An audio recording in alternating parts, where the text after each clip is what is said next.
Sir. Sir, may tatanong kami sa inyo. May ipapakita lang kami picture, tapos, sasabihin namin yung tunay niyang role, then, magbibigay kami ng dalawang option kung ano tingin mo mas bagay na role sa kanya. Ito siya, sir. Siya ay graphic designer. Sa tingin sir, ano mas bagay sa kanya na role? Sa sales or sa CSR? Tingin ko, CSR. Bakit? Parang pala sagot eh. Tatlo ka pala sagot. Itsura pa lang oh. Ano mga real role niya ay web developer.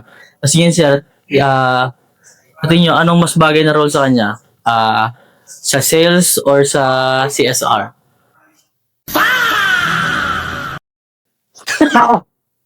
Sa CSR po. Bakit siya? Mukha po kasi siyang second option. Second option. Kala mo siya, ano pa sasabi niyo pa? Parang magaling din po siya maging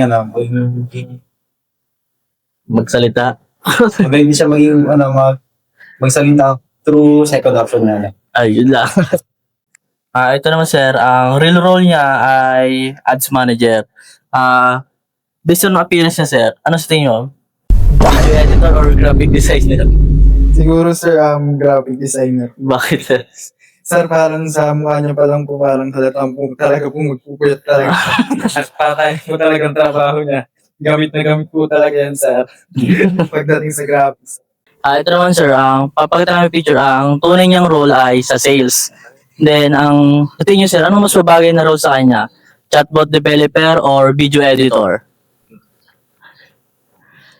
Siguro sa akin chatbot developer. Kasi mukha siyang AI. Ang picture niya dito parang, sino yung picture niyan? Mukha siyang AI eh.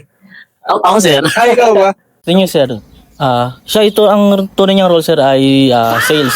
At tingin nyo sir, anong mas mabagay na role sa kanya? Video editor or graphic designer? Video editor, Bakit sir? mukhang content creator. Bakit mga content creator? May kumukha bang content creator sir? Hindi ko alam, basta yung style niya eh. Oh. Parang content creator eh.